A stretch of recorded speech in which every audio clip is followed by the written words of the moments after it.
What if I told you that every moment of pain you've ever felt, every heartbreak, every failure, every quiet night where you thought you couldn't keep going, was a gift, not a punishment, not bad luck, but a deliberate teacher?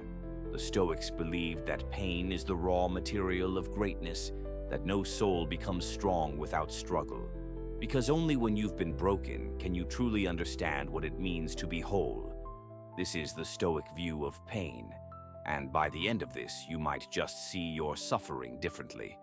More than 2,000 years ago, a wealthy merchant named Zeno of Citium set sail from Phoenicia to Athens.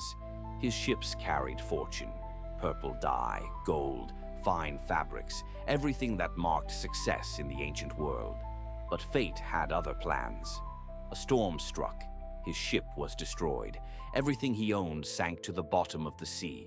When he finally reached the shores of Greece, he was broke, alone, and stripped of everything he thought defined him. Most people would call that the end. Zeno called it the beginning. He wandered into a bookstore, picked up a text about Socrates, and began reading. Something clicked. That single moment, born from total loss, gave birth to Stoicism, one of the most enduring philosophies in human history. Zeno later said, "I made a prosperous voyage when I suffered shipwreck." To the Stoics, pain was not the enemy. It was the forge, the moment when the metal of the mind is melted and reforged into something unbreakable. The Stoics, Seneca, Epictetus, Marcus Aurelius, all agreed, pain isn't what destroys us. Our reaction to pain is. They believed life was a constant test of perception. Pain, loss, rejection, these are not things to flee from. They are things to understand. To Epictetus, who was born a slave and lived with a permanently injured leg, pain was proof of strength. He wrote, "Difficulties show what men are." Think about that. If you never faced resistance, if you never failed, if you never lost something that mattered, how would you ever know who you truly are? The Stoics taught that comfort hides potential, that our true nature only emerges when we're pushed beyond what's easy, beyond what's known. Pain forces growth, pain forces perspective, pain teaches acceptance. And when you stop resisting it, when you let it teach you, you realize something profound. Suffering doesn't define you, your response does.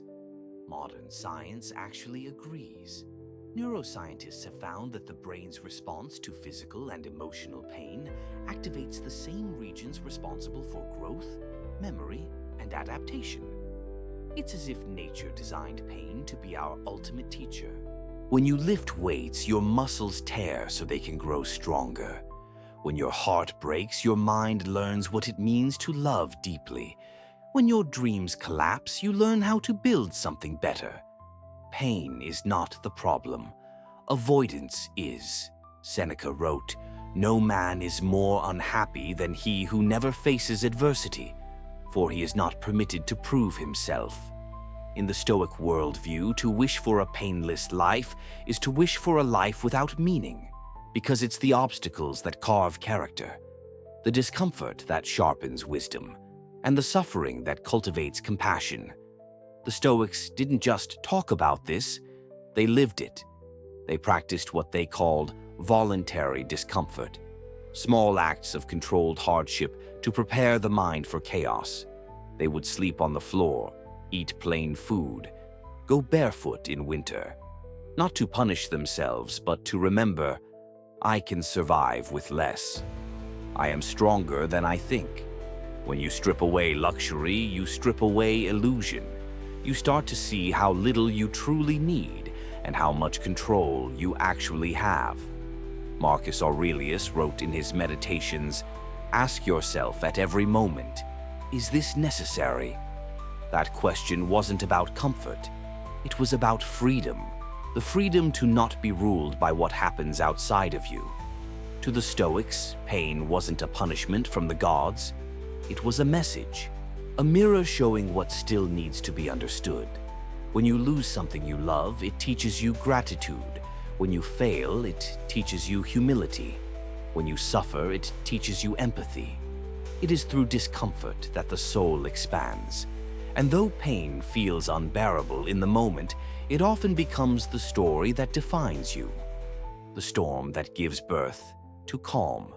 Marcus Aurelius, who led Rome through war, famine, and plague, once wrote, "The impediment to action advances action. What stands in the way becomes the way." That's the heart of Stoicism. Pain isn't in your way. Pain is the way. Next time life hurts, don't ask, "Why me?" Ask, "What is this trying to teach me?" Every scar is a story, every hardship a chapter, and when you read them carefully, you realize every painful moment is simply life molding you into who you were meant to be, because pain isn't cruelty, pain is creation. The Stoics didn't chase suffering, but they didn't run from it either. They understood that within every ache lies the seed of transformation. So when pain comes, welcome it, study it, let it forge you. Because the truth is, pain is not your enemy. It's your greatest teacher. And it might just be the greatest gift life ever gives you.